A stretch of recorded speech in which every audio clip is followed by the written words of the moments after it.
दोस्तों, एसएसटी की online class में आपका स्वागत है। आज हम टॉपिक को आगे बढ़ाते हुए वनों के प्रकार के बारे में यहाँ पे क्या करेंगे, पढ़ेंगे, जिसमें पहला वनों का जो प्रकार है वो मुख्य रूप से उष्णकटिबंधीय सदाबहार वन है, जिसके संदर्भ में अपन ये कह सकते हैं कि ये जो वन होते हैं वो सदा यानी हमेशा किस प्रकार के होते हैं, हरे भरे रहते हैं।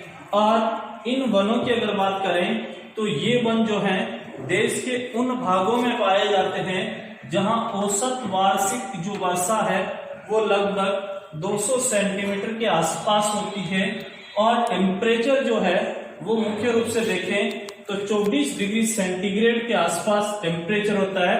अर्थात अपन ये कह सकते हैं कि ये वन मुख्य रूप से उन क्षेत्रों में, उन भागों में पाए जाते हैं जहां 200 सेंटीमीटर औसत वार्षिक वर्षा और 24 डिग्री सेंटीग्रेड औसत तापमान जहां पे पाया जाता है, उन क्षेत्रों में मुख्य रूप से उष्णकटिबंधीय सदाबहार वन क्या होते हैं, पाए जाते हैं।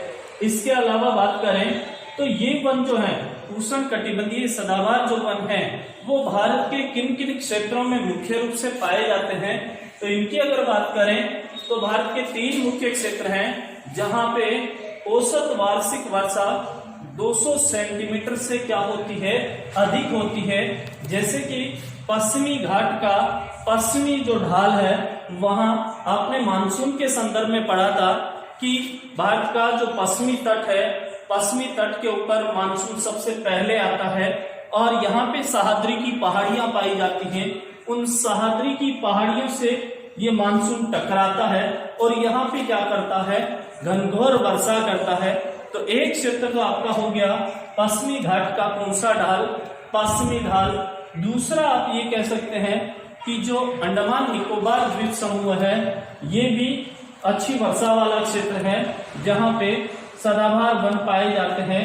इसके अलावा अगर अपन बात करें तो उत्तरी पूर्वी भाग या ये कह सकते हैं कि जो पूर्वोत्तर भारत है या पूर्वांचल की जो पहाड़ियां हैं, उन पूर्वांचल की पहाड़ियों से बंगाल की खाड़ी का मानसून जो है वो आता है, पूर्वांचल की पहाड़ियों से क्या करता है, टकराता है और वहां पे क्या करता है, घनघोर वर्षा करता है।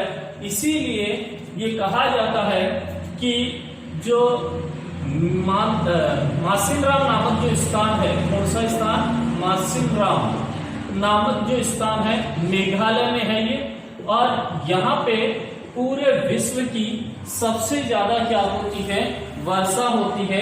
तो ये कह सकते हैं कि उत्तरी पूर्वी भारत या पूर्वांचल की जो पहाड़ियां हैं वो भी क्या है, अच्छी वर्षा वाले क्षेत्र हैं, जिसके कारण इन तीनों क्षेत्रों में मुख्य रूप से उष्णकटिबंधीय सदाबहार वन जो है वो यहाँ पे क्या होते हैं, पाए जाते हैं। इसके अलावा अगर अपन बात करें तो इन वनों में पाए जाने वाले मुख्य जो वृक्ष है, मुख्य वृक्ष कौन कौन से हैं, जैसे कि रबर है, महोगनी है, एबोनी है, लोहे काष्ठ है, जंगली आम है, ताड़ का वृक्ष है और बांस। इन क्षेत्रों में पाए जाने वाले मुख्य क्या है, वृक्ष है। इसके अलावा अगर हम बात करें तो इन वनों की औसत जो ऊंचाई है वो लगभग 30 से लेकर 45 मीटर के आसपास होती है। और दूसरी बात ये कहें कि ये वन जो है इतने अधिक सघन होते हैं कि धरातल पर सूर्य का जो प्रकाश है वो क्या नहीं हो पाता, पहुंच नहीं पाता। अर्थात ये कह सकते हैं कि ये वन एक दूसरे से इस प्रकार से घुटे हुए होते हैं कि धरातल तक सूर्य का जो प्रकाश है वो क्या नहीं हो पाता है, पहुंच नहीं पाता है। इसके अलावा अगर हम ये कहें कि इन वनों में भिन्न भिन्न प्रकार के, अलग अलग प्रकार के क्या पाए जाते हैं, वृक्ष पाए जाते हैं, तथा इन क्षेत्रों में ये कह सकते हैं कि परिवहन के साधनों का भी इतना अधिक विकास नहीं हुआ है। तीसरी बात ये कहें कि इन वनों की जो लकड़ी होती है वो किस प्रकार की होती है, कठोर होती है, जिसके कारण अपन ये कह सकते हैं कि इन वनों का दोहन करना क्या नहीं होता है, आसान नहीं होता है।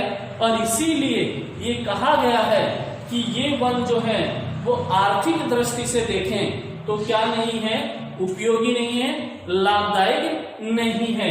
इस प्रकार से ये पहला वनों के प्रकार में अगर बात करें तो उष्णकटिबंधीय सदाबहार वन हुए। दूसरे वनों की अगर हम बात करें तो दूसरा जो वन है वो कौन सा है आपका, पतझड़ी वन, या फिर अपन कह सकते हैं मानसूनी वन। तो देखो वनों का जो प्रकार है दूसरा वो है पतझड़ी वन, या फिर ये कह सकते हैं मानसूनी वन। वनों के जो प्रकार है उसमें दूसरा प्रकार पतझड़ी या मानसूनी वन। और ये वन देश के उन भागों में मुख्य रूप से पाए जाते हैं जहां पे औसत वार्षिक वर्षा 200 सेंटीमीटर के आसपास पाई जाती है। यानी जिन भारत के जिन भागों में औसत वार्षिक वर्षा 100 से लेकर 200 सेंटीमीटर औसत वार्षिक वर्षा होती है, उन क्षेत्रों में मुख्य रूप से पतझड़ी या मानसूनी वन पाए जाते हैं। और ये वन अगर हम बात करें तो उत्तरी जो पर्वतीय प्रदेश है, उत्तरी पर्वतीय प्रदेशों के निचले भागों में, कौन से भागों में, उत्तरी पर्वतीय प्रदेश के निचले भागों में मुख्य रूप से ये वन पाए जाते हैं। इसके अलावा अपन कह सकते हैं कि विंध्याचल एवं सतपुड़ा जो पर्वत है, कौन सा, विंध्याचल एवं जो सतपुड़ा पर्वत है, उन भागों में ये वन पाए जाते हैं। इसके अलावा छोटा नागपुर और असम की जो पहाड़ियां हैं, कौन सा, छोटा नागपुर का पठार और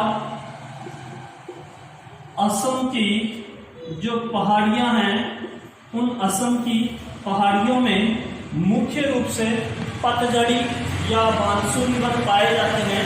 इसके अलावा अगर बात करें पूर्वी घाट के दक्षिणी भाग, पूर्वी घाट के दक्षिणी भाग ये इस क्षेत्र के अंतर्गत आते हैं।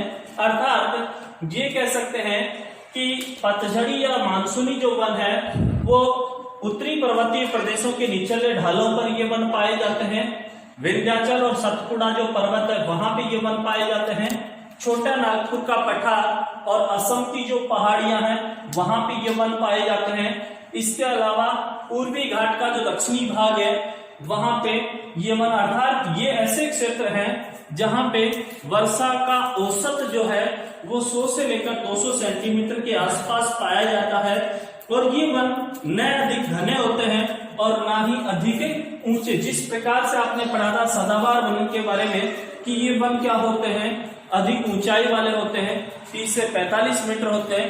तो ये वन ना तो ज्यादा ऊंचाई वाले होते हैं, ऊंचे होते हैं, और ना ही ज्यादा सदाबहार वनों की तरह कैसे होते हैं, सघन होते हैं।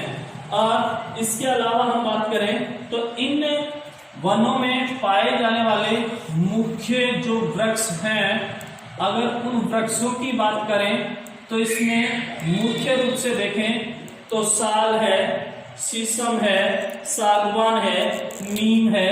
साल, शीशम, सागवान, नीम, चंदन, रोजवुड, आंवला,